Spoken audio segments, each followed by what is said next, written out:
हरे कृष्णा कृष्ण कृष्ण हरे हरे, हरे राम राम राम हरे हरे। ओम अज्ञानतिमिरान्धस्य ज्ञानाञ्जनशलाकया चक्षुरुन्मिलितं येन तस्मै श्रीगुरुवे नमः। श्रीचैतन्यमनोभीष्टं स्थापितं येन भूतले स्वयं रूप कदा मह्यं ददाति स्वपदान्तिकम्। वन्देऽहं श्रीगुरो श्रीयुतपदकमलं श्रीगुरुन् वैष्णवांश्च श्रीरूपं साग्रजातं सगण रघुनाथान्वितं तं सजीव साद्वैतं सावधूतं परिजनसहितं कृष्णचैतन्यदेवं श्रीराधा कृष्णपादान् सगण ललिता श्रीशाखान्वितांश्च। नमो ओं विष्णुपादाय कृष्णपृष्ठाय भूतले श्रीमते भक्तिवेदान्त स्वामिनिति नामिने। नमस्ते सारस्वते देवे गौरवाणी प्रचारणे निर्विशेष शून्यवादी पाश्चात्य देशतारिणे। जय श्री कृष्ण चैतन्य प्रभु नित्यानंद श्री अद्वैत गदाधर शिवासादि गौर भक्त वृंद। हरे कृष्णा कृष्ण कृष्ण हरे हरे, हरे राम राम राम हरे हरे। हरे कृष्णा। आज हम लोग श्रीमद् भागवतम का आज पाठ आरंभ करते हैं। श्रीमद् भागवतम 10वां स्कंद, श्लोक नंबर 24 चैप्टर, अध्याय 25। नया अध्याय शुरू होगा।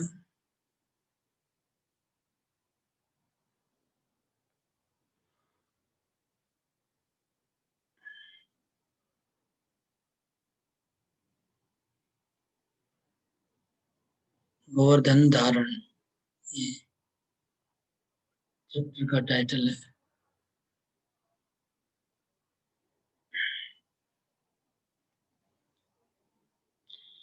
ओम नमो भगवते वासुदेवाय। ओम नमो भगवते वासुदेवाय। ओम नमो भगवते वासुदेवाय। श्रीशुक उवाच। इन्द्रस्तदात्मना पूजां विज्ञाय विहतां नृप। गोपेभ्य कृष्णनाथेभ्य नन्दादिभ्यश्च कोपः। इन्द्रस्तदात्मना पूजां विज्ञाय विहतां नृप। गोपेभ्य कृष्णनाथेभ्यो नन्दादिभ्यश्च कोपः। इन्द्रस्तदात्मना पूजां विज्ञाय विहतां नृप। गोपेभ्य कृष्णनाथेभ्यो नन्दादिभ्यश्च कोपः।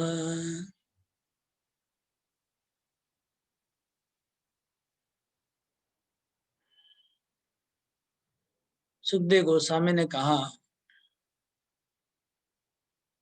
हे राजा परीक्षित, जब इंद्र को पता चला कि उसका यज्ञ संपन्न नहीं हुआ तो नंद महाराज तथा अन्य गोप जनों पर क्रुद्ध हो गया और वे सब कृष्ण को अपना स्वामी मान रहे थे।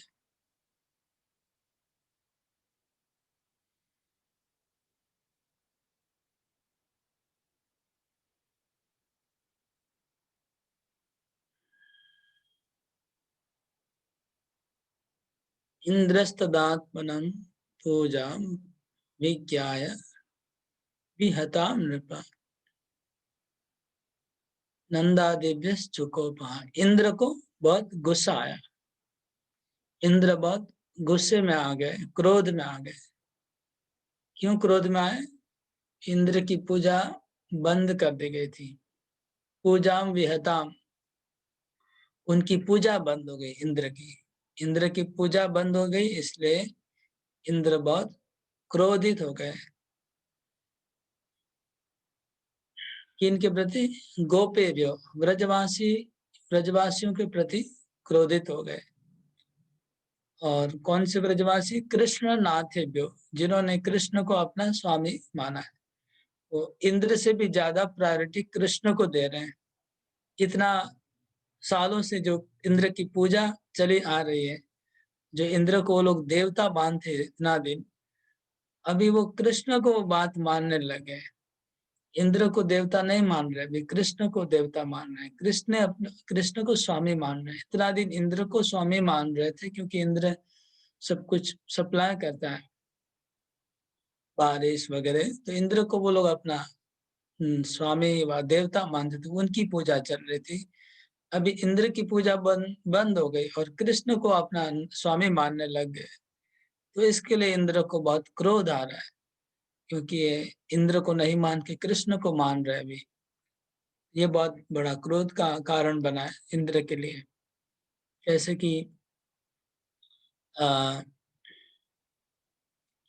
जब भी कोई आज जो भारत में, इंडिया में चलता है, कोई करप्टेड ऑफिसर होते हैं, उनको हर साल कुछ रिश्वत मिलता है।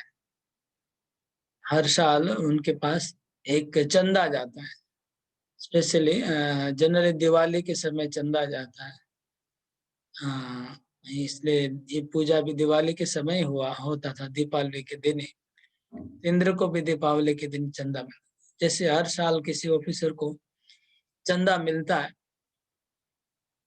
घूस मिलता है, रिश्वत मिलता है, वो अगर बंद हो जाए तो वो नाराज हो जाएंगे और नुकसान कर देंगे। देवताओं का पूजा ऐसे ही है, इस प्रकार का ही है। मतलब लोग रिश्वत क्यों देते हैं ऑफिसर? क्योंकि हमारा कामकाज जो चल रहा है वो ठीक से चलता रहे, वो डिस्टर्ब नहीं करे, बाधा नहीं दे। इसलिए साल में एक बार अच्छा सा गिफ्ट भेजना पड़ता है।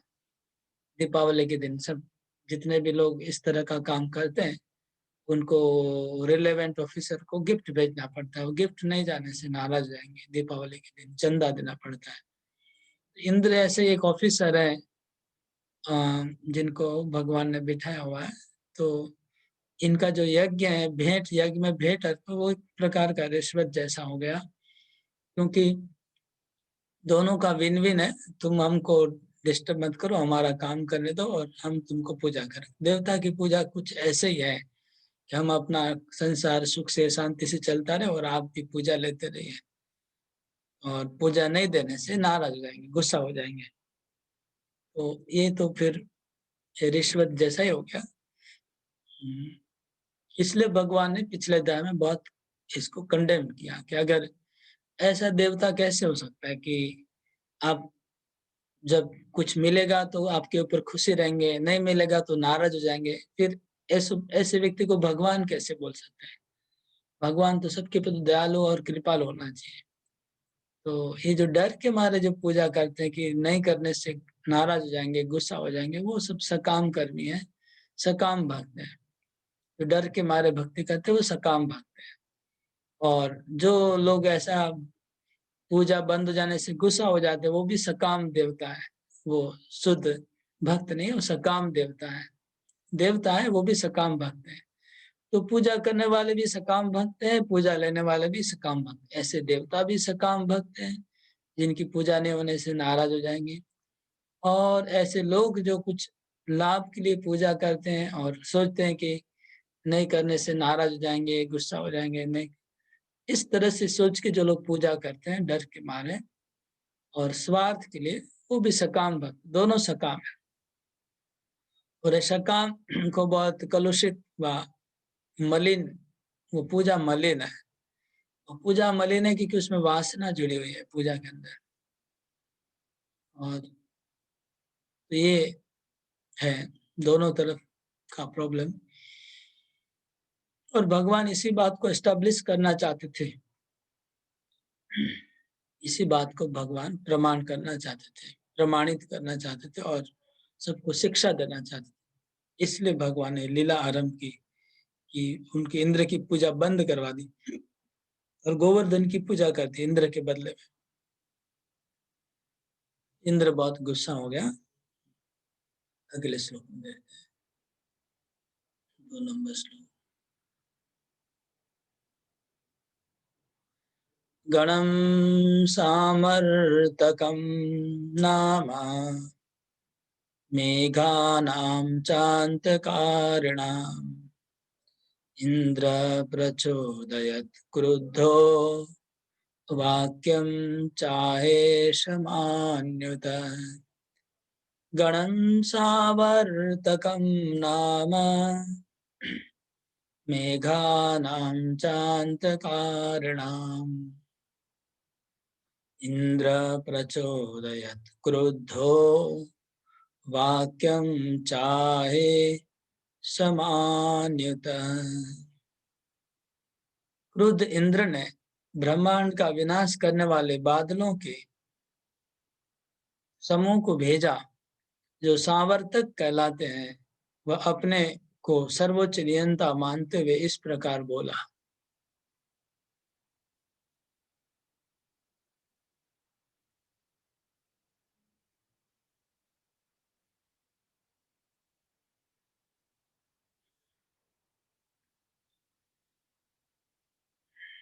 इंद्र ने गुस्से में क्या किया, उन्होंने संवर्तक मेघ को बुलाया। गणम सावर्तकम नाम मेघा नाम अंत कारण। अंत कारण मतलब जो मेघ मतलब बादल, मेघा नाम मतलब बादल, बादलों का झुंड। और कौन सा बादलों का झुंड? सावत। उसका मतलब बादलों का भी एक पहचान है। हम लोग खाली ऐसे ही देख रहे हैं बादलों को आकाश में, लेकिन इस श्लोक से लग रहा है कि बादलों का भी एक अपना पहचान है, ऐसा लग रहा है। बादलों के अंदर भी शायद व्यक्तित्व है। नहीं तो ऐसा लिखा नहीं होता। भागवतम तो एब्सोल्यूट ट्रूथ है, परम सत्य है। तो बादलों के अलग अलग कैटेगरीज हैं। जैसे हम लोग गाय में अलग अलग नस्ल होती है, गिर गाय है, कांकरेज गाय है, संकरी गाय है, अलग अलग प्रकार की गाय होती है। इस प्रकार ये बादलों में भी बहुत प्रकार के बादल हैं। सब बादलों का वैरायटीज अलग अलग है। और उसमें एक वैरायटी है सावर्तक। सावर्तक केवल एक बादल का नाम नहीं है। सावर्तक एक स्पेस, एक क्वालिटी के बादल है। और इस सावर्तक बादलों के झुंड को बुलाया, एक बादल को नहीं। गणम सावर्तकम नाम मेघा नाम च अंत कारणम, मतलब बादलों का सावर्तक नाम की जो बादल थे, उन बादलों के गणों को मतलब बहुत सारे झुंड। मतलब एक झुंड में समझ लीजिए 10-20 बादल होंगे, 50 बादल होंगे। तो ऐसे बहुत सारे बादलों के झुंडों को बुलाया। तो जैसे गायों का झुंड होता है, एक साथ 200 गाय है, एक 300 गाय है, 400 गाय, ऐसे बहुत सारे बादलों के झुंड को बुलाया गया। तो इस श्लोक से लग रहा है कि सावर्तक नाम का जो बादल है, इनका भी अपना एक पहचान है, इनका भी एक अपना एक व्यक्तित्व है। नहीं तो बुलाने की बात नहीं लिखी होती। तो सावर्तक नाम के बादलों को उन्होंने भेजा। अंत कारणम, अंत कारणम मतलब ये जो बादल है, ये जो स्पेसिफिक बादल है जिसका नाम यहाँ पर वर्णन है, ये बादल अंतकारी है। अंतकारी मतलब विनाश करने वाले हैं। मतलब जब प्रलय आता है, जब प्रलय होता है तो प्रलय के समय इन बादलों को प्रयोग किया जाता है। तब इसको स्टॉक में रखा जाता है कि ये बादल प्रलय करवा सकते हैं, इतने ज्यादा पावरफुल बादल है। अभी प्रलय का समय नहीं है, बहुत समय बाकी है प्रलय को, लेकिन इस समय प्रलय के बादल को यूज कर रहे हैं इंद्र। जिस पे जैसे ब्रह्मास्त्र, ब्रह्मास्त्र जहां तहाँ यूज किया नहीं जाता है, उसका यूज करने का समय होता है, उसको यूज़ करने का कुछ विचार होता है। अगर कहीं पर भी कोई भी ब्रह्मास्त्र यूज़ करेगा तो बहुत बड़ा अपराध है। इसी तरह सामर्थ्य के बादल कहीं पर भी यूज़ नहीं किए जा सकते हैं। लेकिन इंद्र सामर्थ्यक बादल को यूज़ किया यहाँ पर। प्रचोदयात मतलब भेजा, सामर्थ्यक बादलों को भेजा और इस प्रकार वाक्य का उच्चारण किया। तो अ, जैसे परमाणु बम अ, ऐसे माना जाता है कि कई देशों ने आविष्कार किया है। लेकिन पूरा एक इंटरनेशनल लॉ है। क्या लॉ है? कि परमाणु बम का प्रयोग कोई देश नहीं करेगा। अगर करेगा तो बहुत बड़ा क्राइम होगा, बाकी सब देश वाले उनको मिलके मार डालेंगे। अगर कोई परमाणु बम मतलब ये हम एटम बम नहीं, दूसरा परमाणु बम नहीं, दूसरा एक क्या बम निकला है नया, न्यूक्लियर वेपन, वो भी नहीं। जो बम से जो बायो जीवाणु से बने हुए बम, वो बम को यूज करना आ, निषेध है। जो जीवाणु वाले बम जिन्होंने वो जापान में फेंका था अमेरिका वालों ने, उस प्रकार के बम को यूज करना आ, निषेध है, रेस्ट्रिक्टेड है। लेकिन इसी प्रकार ब्रह्मास्त्र को यूज करना भी निषेध है। अश्वत्थामा ने यूज किया था गलत जगह में, इसलिए वो अपराधी बना। फिर अर्जुन ने उसको दमन कर दिया। इंद्र ने सावर्तक मेघ को बुलाया, जो प्रलयकारी मेघ था, जिसको प्रयोग करने से प्रलय हो जाएगा। इतना भयंकर पानी उस बरसा सकते वो।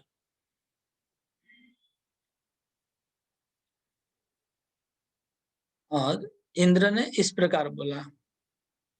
आ, क्या इंद्र बोलता है अगले श्लोक में? यहाँ पर एक बात और लिखा है, अ, ईशमानी। ईशमानी मतलब अपने को ईश्वर मानने वाला। इंद्र अपने को ईश्वर मान रहा है, नियंत्रण करता मान रहा है। ये ये एक प्रॉब्लम है। ये बात ब्रह्मा जी भी बोलते हैं, ये बात शिव जी भी बोलते हैं भागवत में। ब्रह्मा जी भी कहते हैं कि हम लोग ईश मानी है, मतलब कभी कभी अपने आप को ईश्वर मान लेते हैं। हाँ, शिव जी भी बोलते हैं, लेकिन वो लोग विनम्रता से बोलते हैं। जो ब्रह्मा जी बोलते हैं कि हम अपने आप को ईश्वर मान लेते हैं, इसका मतलब वास्तव में वो हमेशा सावधान रहते हैं कि अपने आप को ईश्वर नहीं मान बैठे। इस बात के लिए बहुत सावधान रहते हैं, इसलिए वो कहते हैं कि ईश्वर माने। लेकिन यहाँ पर इंद्र अपने आप को ईश्वर मान रहा है। इंद्र अपने आप को ईश्वर मान रहा है। ये देवताओं का प्रॉब्लम है। देवता लोग कभी कभी अपने आप को ईश्वर मान बैठते हैं, नियंत्रण करता। नियंत्रण करता तो है, लेकिन कृष्ण के ऊपर नहीं है। वो अपने आप को कृष्ण के ऊपर मान लेना, ये उनका फॉल्ट है। अगर अपने आप को वो सोचने लगे कि हम कृष्ण से ऊपर है, तब प्रॉब्लम है।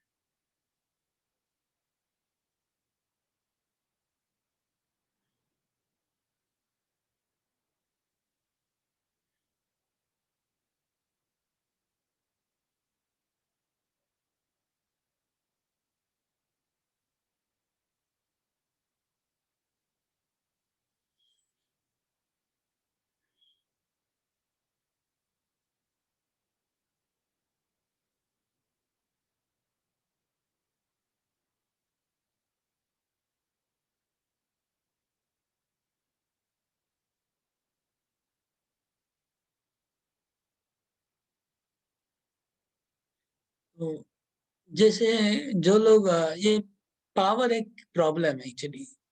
ये इंद्र कोई एक जो इंद्र जो है पोस्ट है। इंद्र कोई नाम नहीं, पोस्ट है। नाम दूसरा, जैसे इंद्र का नाम पुरंदर है।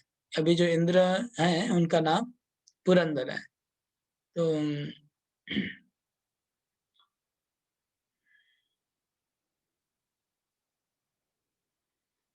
इंद्र कोई नाम नहीं है,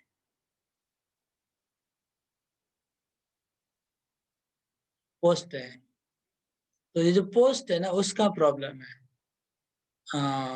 पोस्ट में प्रॉब्लम होता है, जिसको भी कभी कोई पोस्ट मिल जाता है।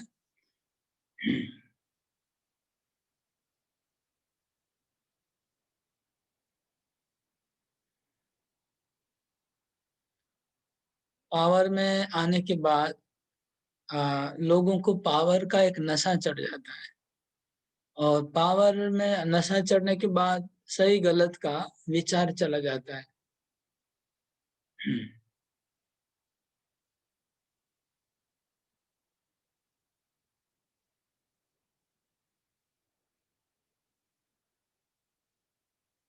इसलिए पावर बहुत खराब है। मतलब कोई भी व्यक्ति पावर पोस्ट मिलने से उसका नशा, फिर उसको डाइजेस्ट सब लोग नहीं कर पाते हैं। तो ब्रह्मा जी स्वयं प्रार्थना करते हैं कि अ, हे प्रभु, मैं जब सृष्टि करूंगा तो सृष्टि करते करते हमको ईश्वर भाव हमारे अंदर आ जाएगा। ईश्वर भाव आने से हम रजोगुण से प्रेरित हो जाएंगे और फिर अपराध हो जाएगा। इसलिए मुझे आप कृपा करिए कि मैं ये जो ब्रह्मा का पोस्ट है उसको निभाते निभाते मेरे मन में कोई अहंकार नहीं आ जाए, ईश्वर भाव नहीं आ जाए, जैसे ब्रह्मा जी प्रार्थना करते हैं सृष्टि के पूर्व। ये प्रॉब्लम है। कहीं पर भी जब हमको आ, कितना भी अच्छा आदमी हो, जब उसको पोस्ट आता है तो पोस्ट के साथ जो पावर आता है और पावर के साथ फिर उसका जो नशा चढ़ जाता है, तो ये सोचिए, जो भगवान के प्रति जिनको गुस्सा आ रहा है, तो अगर दूसरा कोई देवता होता उस कृष्ण की जगह, अगर कृष्ण की जगह और कोई देवता होता उनके इक्वल, तो उसका ये क्या हालत करता इंद्र।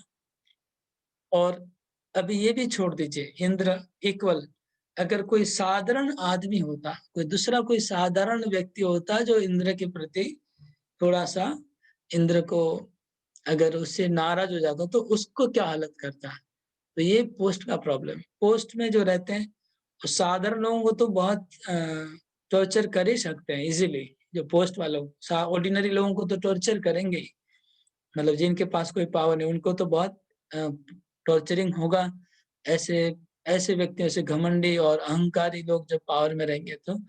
लेकिन इक्वल लोगों को भी प्रॉब्लम होगा और उनके ऊपर वालों तक को चैलेंज कर देते हैं। जिनके पावर में रहते हैं वो अपने के ऊपर वाले लोग को भी चैलेंज कर देते हैं। उनको लगता है कि मैं ही सर्वेश्वर हूँ। जिन्होंने उनको पावर दिया उनको भूल जाते हैं, जिन्होंने उनको वो वहां पर पोस्ट में बिठाया है उनको भूल जाते हैं। वो सोचते हैं कि मैं ही सर्वेश्वर हूँ। ऐसा है, ये माया देवी का इतना शक्तिशाली एक अस्त्र है, इतना चक्कर है कि जिनको उन्होंने पावर दिया है, जिनको उन्होंने पोस्ट में बिठाया है, उनका ही पावर को भूल जाता है और उनको ही ललकार देता है, चैलेंज कर देता है। और ऐसे इतिहास में बहुत बहुत सैकड़ों घटना है कि ऐसा हो जाता है पावर आने के बाद। राजा बेन को जब आ, वो ब्राह्मण लोग ने राजा बनाया था, और राजा बेन वो ब्राह्मणों को ही चैलेंज कर दिया कि आप लोग मेरी पूजा करो, भगवान की पूजा मत करो, भगवान की पूजा करोगे तो मैं मार डालूंगा। ऐसे चैलेंज कर दिया बेन ने, राजा ने। तो ऐसा ही हालत हो गया यहाँ पर इंद्र का। ओके, अगला श्लोक, श्लोक नंबर 3। अहो श्रीमद्माहात्म्यम् गोपानां काननोऽङ्कषाम् कृष्णं मर्त्यम् उपाश्रित्य ये चक्रुदेवहेलनम्। अहो श्रीमद्माहात्म्यम् गोपानां काननोऽङ्कषाम् कृष्णं मर्त्यम् उपाश्रित्य ये चक्रुदेवहेलनम्।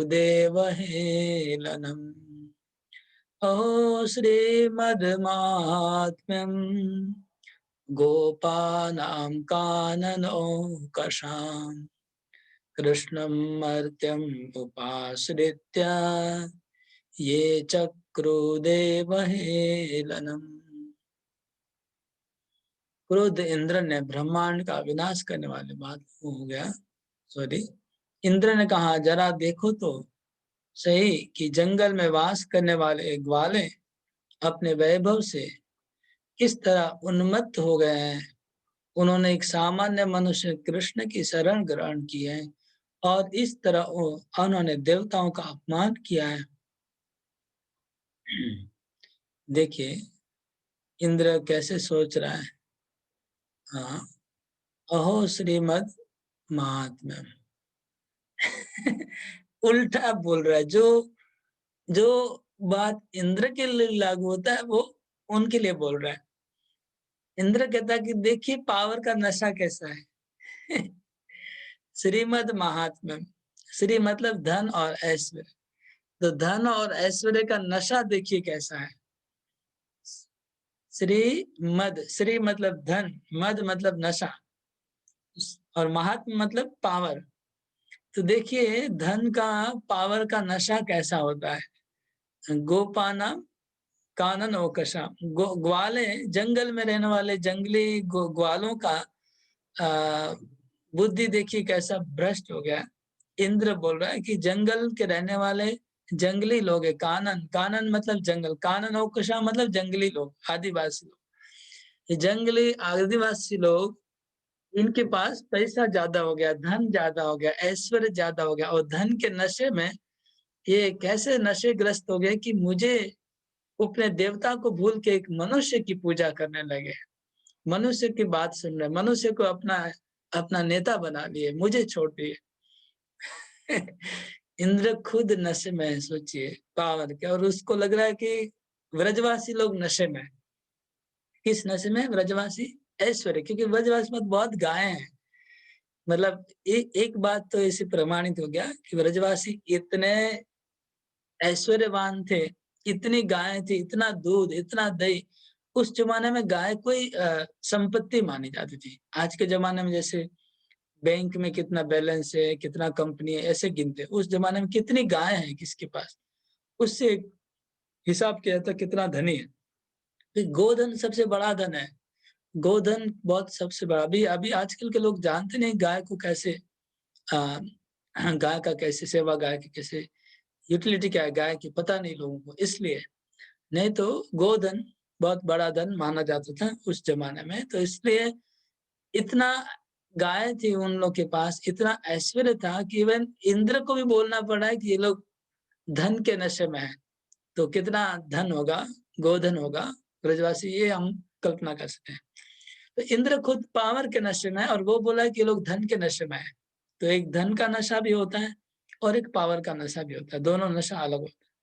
लेकिन धन के नशे से ज्यादा नशा होता है पावर का। धन होता है वैश्य लोगों के लिए और पावर होता है क्षत्रियों के लिए।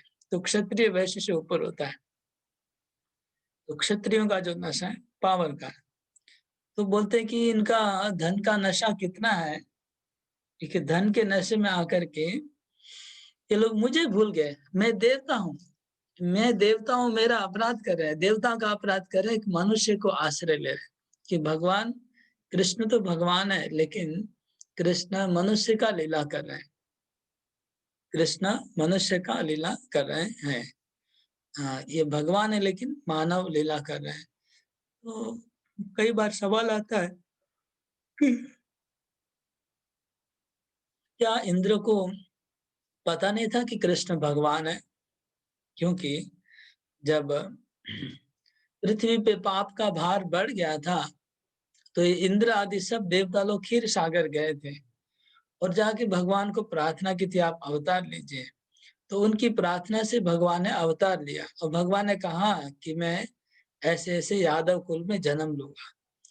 और जब भगवान माँ के गर्भ में थे, देव के गर्भ में, तब भगवान ये इंद्र आदि देवता लोग गर्भ में उनकी पूजा करने आए थे दोबारा।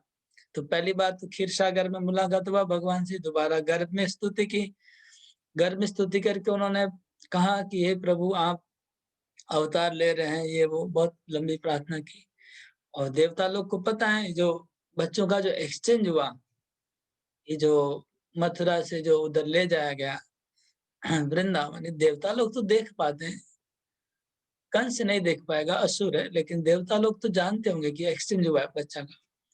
तो देवता लोग जानते हैं कि कृष्ण भगवान है, और यहाँ पर वो कृष्ण को बोल रहे हैं कि मनुष्य है वो। तो ऐसा कैसे हुआ, ये बात आती है कि कैसा इंद्र सोच रहा है कि मनुष्य है।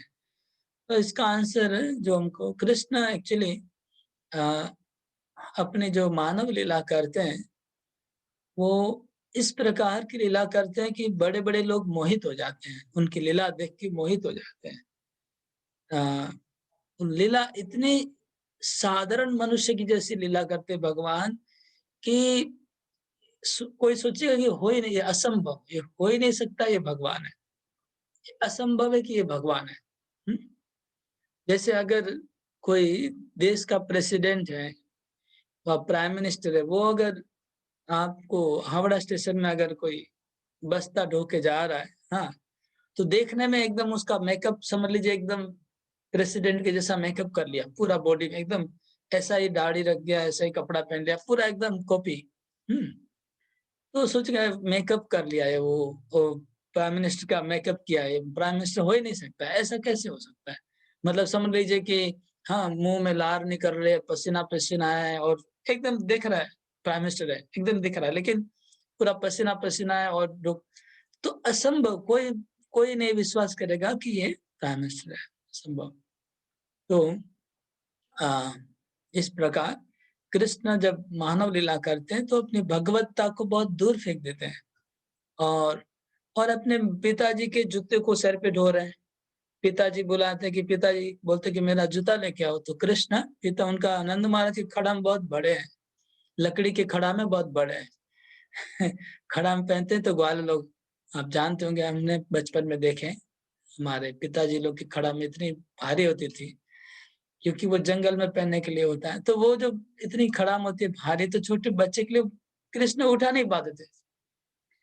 तो उठा नहीं पाते थे उसको और तो जो व्यक्ति अपने पिताजी का खड़ाम नहीं उठा पा रहा है, वो कैसे भगवान हो सकता है?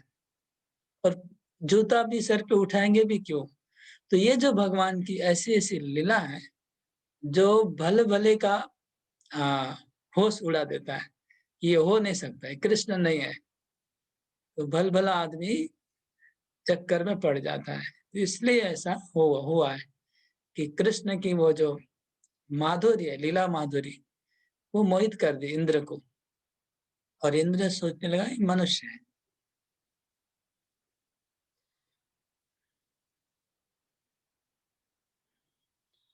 तो कृष्णम मर्त्यम उपाश्रित्य, मर्त्यम मतलब मृत्यु लोक का मानवी। कृष्ण क्या है? मृत्यु लोक का मनुष्य है। हम देख रहे हैं वो क्या कर रहे हैं, वो चोरी कर रहे हैं, माखन का चोरी कर रहे हैं, अपने बच्चों का झूठा खा रहे हैं, ये कर रहे हैं, वो कर रहे हैं, सब दिखाई पड़ रहा है। तो मर्त्य लोक का मनुष्य है वो, उसको उसका आश्रय लिया, मतलब इंचार्ज बदला। इंद्र का इंचार्ज छूट गया, कृष्ण को इंचार्ज, उनकी बातों पे चलने लग गए, मेरी बात को नहीं मान के उनकी बात मान रहे हैं। जब कोई अपनी बात नहीं मानता है दूसरे की, तो बहुत सबसे ज्यादा गुस्सा आता है, बहुत ईगो में लगता है। कोई भी भौतिक जगत में अगर कोई व्यक्ति आपकी बात मान रहा है तो बहुत अच्छा है, और दूसरे की बात मानने लग जाए तो आपको बहुत गुस्सा आएगा। स्पेशली जो आपका एकदम खास व्यक्ति है, वो व्यक्ति अगर आपकी बात नहीं सुन के दूसरे की बात सुनता है, आपको बहुत गुस्सा आएगा। और उसमें अगर हमारे से सीनियर क्यों नहीं हो, गुरु क्यों नहीं हो, भगवान क्यों नहीं हो, तो भी गुस्सा आएगा। कि ईगो ऐसा है भौतिक जगत में, वही बात है। यथा दृढे कर्ममये क्रतुभिर्नाम नो निभे विद्यमानान्वेक्ष्य किं हित्वा तितिर्षन्ति भवार्णवम्। यथा दृढे कर्ममये क्रतुभिर्नाम नो निभे विद्यामान्वेक्ष्य किं हित्वा तितिर्षन्ति भवार्णवम्। उनके द्वारा कृष्ण की शरण ग्रहण करना वैसा ही है जैसा कि लोगों द्वारा आत्मज्ञान को त्याग करके कर्म यज्ञों की मिथ्या नाव में चढ़कर भव सागर को पार करने का मूर्खता पूर्ण प्रयास होता है। सोचिए, इंद्र अपना ही अपना ही फॉल्ट को एक्सपोज कर रहा है, अपना ही प्रॉब्लम को एक्सपोज कर रहा है इन श्लोकों में। यथा दृढ़ कर्ममय कृतु भी नाम नौमि भे, नौ निभे। कहते हैं कि जिस प्रकार ये सकाम कर्म रूपी नाव के ऊपर चढ़ के जो भव सागर को पार करना चाहते हैं वो कितने मूर्ख हैं। हाँ, आत्म साक्षात्कार को त्याग करके जो लोग सकाम कर्मों की नाव के ऊपर चढ़ के भव सागर को पार करना चाहते हैं, ये लोग ऐसे मूर्ख हैं कि देवता की पूजा छोड़ के एक मनुष्य की पूजा करना उतना ही मूर्खामी है जितना कि वो। देखिए, यहाँ पर इंद्र के मुंह से असली बात निकल रही है, सही बात निकल रही है, शास्त्रों की बात निकल रही है इंद्र के मुखारविंद से। तो क्या हो रहा है कि अगर भव सागर को पार करना है तो आत्म साक्षात्कार चाहिए, ज्ञान का मार्ग चाहिए। ज्ञान के बिना भव सागर पार नहीं हो सकता है। जो सकाम कर्मी होते हैं वो स्वर्ग लोक में जा सकते हैं, लेकिन मोक्ष को प्राप्ति सकाम कर्मों से कभी नहीं हो सकती। स्वर्ग की प्राप्ति हो सकती, मोक्ष की प्राप्ति नहीं हो सकती। तो जो लोग मोक्ष के मार्ग में हैं, आत्मज्ञान के मार्ग में हैं, उसको छोड़ के अगर सकाम कर्मों में लग जाते हैं तो ये बहुत बड़ा लॉस हो गया। मोक्ष के मार्ग को, आत्म साक्षात्कार के ज्ञान मार्ग को छोड़ के सकाम कर्मों, देवी देवताओं की पूजा में लग जाते हैं, वहां सकाम कर्मों में लग जाते हैं, लोगों को कल्याण कार्य में इसमें उसमें लग जाते हैं, तो उनका लॉस हो गया, उनका मोक्ष नहीं प्राप्त होगा, उनका जीवन व्यर्थ हो जाएगा। ये खुद इंद्र ही बोल रहा है कि आत्म साक्षात्कार के ज्ञान को त्याग करके जो सकाम कर्म करते हैं उनका जीवन इसी प्रकार, ये उदाहरण दिया, इसी प्रकार ये लोग देवताओं की पूजा कर छोड़ करके मनुष्य की पूजा कर रहे हैं। मनुष्य की पूजा करने से थोड़ी उनको पुण्य कर्म मिलेगा, स्वर्ग मिलेगा। देखिए कैसा उदाहरण यूज कर रहे हैं, खुद का ही प्रॉब्लम हो गया इसमें। तो वास्तव में इसको अगर इंद्र की बात सही मान लेते हैं तो हाँ, सकाम कर्म अच्छा नहीं है, सकाम कर्म से मोक्ष प्राप्त नहीं होगा, आत्म साक्षात्कार के मार्ग से मोक्ष प्राप्त होगा। और कृष्ण की सेवा करना, कृष्ण का आदेश को मानना, यही आत्म साक्षात्कार का मार्ग है। वो लोग सही कर रहे हैं अगर देखने से, लेकिन इंद्र इसको उदाहरण में यूज किए। ये बोल नहीं रहे, वो इंद्र को उदाहरण यूज कर रहे हैं कि जैसे आत्म साक्षात्कार का मार्ग छोड़ना और देवताओं की पूजा, सकाम कर्म करना, वैसे ये लोग देवता की पूजा छोड़ के मनुष्य की पूजा कर रहे हैं, तो इनको कैसे सफलता मिलेगी। तो इनडायरेक्टली उन्होंने सत्य बता दिया, और उस मतलब इतने कन्विंस्ड है इंद्र की ये मनुष्य ही है, इसलिए वो एग्जाम्पल दे रहे हैं।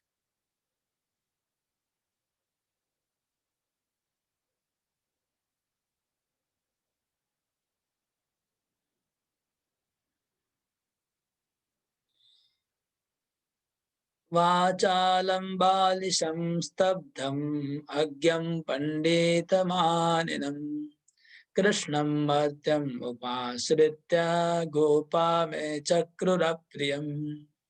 वाचालं बालिशं स्तब्धम् अज्ञं पण्डितमानिनम् कृष्णं मर्त्यम् उपाश्रित्य गोपा मे चक्रुरप्रियम्। इन ग्वालों ने इस सामान्य मनुष्य कृष्ण की शरण करके मेरे प्रति शत्रुता कार्य किया है, क्योंकि कृष्ण अपने को अत्यंत चतुर मानता है, किंतु है वो निरा मूर्ख, अकड़ू तथा बातूनी बालक। अभी इंद्र डायरेक्ट कृष्ण का निंदा करने लगे। अभी तक ग्वालों का निंदा कर रहे थे, ब्रजवासियों की निंदा कर रहे थे कि ये लोग मूर्ख हैं, ये लोग को नशा हो गया है, पैसे का नशा हो गया, धन का नशा हो गया, इसलिए वो लोग मुझे छोड़ रहे हैं, धन के नशे मुझे छोड़ रहे हैं। जैसे अगर कोई ऑफिसर को चंदा नहीं मिलेगा तो बोलेगा हाँ, ये इसका बहुत ज्यादा घमंड हो गया है, इसका पैसा ज्यादा हो गया है, हाँ, दूसरे किसी ऑफिसर को पकड़ने का प्रयास कर रहे हैं, मैं उसको दिखा दूंगा। ऐसे इंद्र यहाँ पर पहले ग्वालों का निंदा कर रहा था, अभी डायरेक्ट कृष्ण की निंदा करने लगे। अभी कृष्ण के ऊपर गुस्सा आ गया, क्या बोल रहे हैं, वाचालम। वाचालम मतलब ज्यादा बकबक करने वाले। तो क्या बकबक किया था कृष्ण ने? कृष्ण ने बकबक भी ये किया था कि कर्म करने की, कर्म भगवान नहीं है, कर्म ही भगवान है और कोई भगवान नहीं है, कर्म करने से सबको फल मिलेगा, ये सब कृष्ण ने बताया था। फिर कृष्ण ने बोला था कि वहां पर समुद्र में बारिश कैसे होता है? अगर कर्म ही भगवान होता तो समुद्र में बारिश नहीं होता। इंद्र अगर कंट्रोल करता बारिश को तो समुद्र में बारिश क्यों होता है? ऐसे बहुत सारी लॉजिक कृष्ण ने बोली थी, उसको वाचालम बताया। हाँ, ज्यादा बातें करना, वाचालम मतलब बकवास करना, तो ये बकवास करने वाला है। हाँ, एकदम बोल दिया, कृष्ण की बातों को बकवास बोल दिया, एकदम क्रिटिसाइज कर रहे हैं, बकवास कर रहा है कृष्ण। फिर बालिशम, लेकिन उनकी बातें सब झूठी है, मूर्ख है। बालिश मतलब मूर्ख, उनकी बातें सब गलत है। हाँ, कि कर्म ही भगवान, ये सब जो बोले वो गलत है, मूर्ख है वो, बालिशम। फिर स्तब्धम, स्तब्धम मतलब बहुत अकड़ू, जिद्दी है। जिद्दी कैसे? कि दूसरे लोग क्वेश्चन कर रहे थे लेकिन वो उनकी अपनी बात में अकड़ा रहा, वो अपनी बात को चेंज नहीं किया कृष्ण ने। उन्होंने अपना जो ठोस लेके रखा था, अपना ने जो अपना उन्होंने ये निश्चय करके रखा था कि पूजा गोवर्धन की करवाएंगे तो करके ही रहे, उनकी बात से अटल रहना। स्तब्ध मतलब अटल रहना, अपनी बात में अटल रहना, तो अपनी बात में अटल रह गए, वो अपनी बात से टले नहीं, इसलिए स्तब्ध। फिर लगा अज्ञम पंडित, यद्यपि वो अज्ञ है, ज्ञानी नहीं है, फिर भी अपने आप को पंडित मानता है। ये जो कृष्ण है वो मर्त्यम उपाय, मर्त्य मर्त्य लोग का कोई बच्चा है। हाँ। मर्त्यम उपाश्रित, कृष्ण मर्त्य लोग का एक बच्चा है, कोई बालक है, मर्त्य मनुष्य लोग का।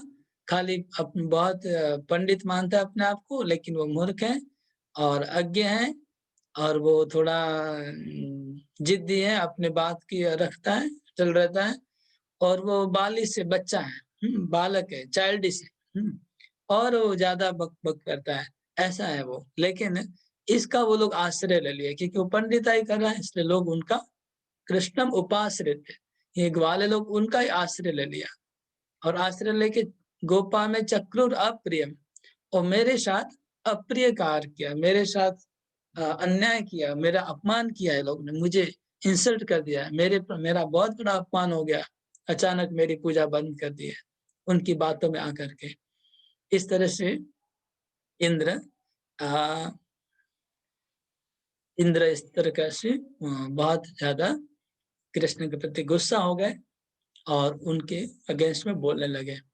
देखिए मतलब कितना डेंजर है, मतलब ये तो खेल खेल ये खाली कोई खेल की बात नहीं है, ये खाली आप लीला बोल के इसको छोड़ देने से नहीं होगा, बहुत सीरियस मैटर है। एक इंद्र जैसा पोस्ट वाला व्यक्ति भगवान के लिए इतना कुछ बोल रहा है, वो बहुत सीरियस मैटर है। अभी आगे देखेंगे हम इस लीला के आगे कि भगवान वास्तव में बहुत नाराज हो गए इंद्र के प्रति, और इंद्र को भगवान बहुत नाराज हो जाते हैं, इंद्र को फिर मन में शांति नहीं मिलेगी बाद में।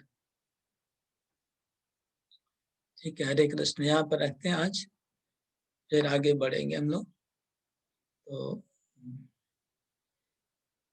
देखते हैं, शायद नेक्स्ट कल हम भगवत गीता के ऊपर प्रवचन करेंगे। आप लोग गीता और भागवत दोनों श्रवण करिए, अच्छा दोनों चलना चाहिए। प्रभुपाद जी ने बोला था सुबह भागवतम शाम को गीता, ये इस्कॉन में यही स्टैंडर्ड चल रहा है, गीता और भागवत। तो आप लोग अभी कल से गीता सुनिए, फिर आगे भागवतम फिर से सुनेंगे। इसके अलावा मेरा और भी एक इच्छा है, क्योंकि हम शास्त्रों का तो उपदेश दे रहे हैं, लेकिन कुछ प्रैक्टिकल उपदेश देने की इच्छा है हमको, क्योंकि लोगों का जो एक्चुअली जो भक्तों के जो प्रॉब्लम्स है वो इसमें एड्रेस नहीं हो पाते हैं। इसमें तो जो श्लोक में आता है वही हम बोलते रहते हैं, हम इधर उधर का बात बोलते नहीं, हमारा आदत नहीं है, बोलना अच्छा नहीं लगता है। लेकिन जो एक्चुअली प्रॉब्लम है भक्तों के जीवन में, उसको एड्रेस करना ज्यादा, नहीं तो कभी उनका भक्ति में प्रोग्रेस होगा नहीं। खाली हमारा प्रवचन चलता रहेगा, आप लोग सुनते रहेंगे, वो गुड्डी गुड्डी, मतलब आपको अच्छा लग रहा है, हमको अच्छा लग रहा है, बस ऐसा, वो ठीक नहीं है, भक्ति ऐसे नहीं होती है। भक्तों का जो एक्चुअली प्रॉब्लम है उसको एड्रेस करना बहुत ज्यादा जरूरी है। इसलिए मैं अलग से एक सीरीज चालू करने का सोच रहा हूँ। शास्त्र तो ठीक है, बहुत हो चुका, कई सालों से शास्त्र स्टडी कर रहे हैं, आप लोग सुन रहे हैं, लेकिन आपका जो एक्चुअल सब भक्तों के अंदर प्रॉब्लम है, भक्ति में आगे नहीं बढ़ रहे हैं, उसको एड्रेस करना ज्यादा जरूरी है। और हाँ, इसलिए वो हमारा मन में विचार है कि हम कुछ ऐसा शुरू करेंगे जो जहां जहां भक्त लोग अटके हुए हैं, जहां जहां उनके अंदर जो जो कमियां हैं उसको ध्यान में रखते हुए कुछ हमें शिक्षाएं जरूरी हैं। उसका विचार कर रहा हूँ कैसे किया जाए, बहुत दिन से सोच रहा हूँ। क्योंकि भक्ति में सब लोग एक जगह नहीं है, सब अलग अलग लेवल पे सब लोग भक्त हैं। सबके लेवल का अलग अलग प्रॉब्लम होता है। जिनको प्रॉब्लम है वो अपने प्रॉब्लम को उसको पता भी नहीं होता है कि मेरे में प्रॉब्लम। लेकिन जो लोग एडवांस होते हैं उनको दिखता है कहाँ पर क्या प्रॉब्लम है, वो लोग उनका गाइड कर सकते हैं। तो वो जरूरी है। हमको लग रहा है कुछ ऐसा कुछ करना, देखते हैं। अगर कुछ सुविधा होगी तो हम उसके ऊपर ध्यान देंगे। और अभी तो ठीक है, अभी सुनते रहिए भागवतम और गीता। हरे कृष्णा कृष्ण कृष्ण हरे हरे, हरे राम राम राम हरे हरे। जय श्री श्री राधा माधव की जय, श्रील प्रभुपाद की जय, तत्व भगवान की जय। जय गौर प्रेमानंदे हरे हरे।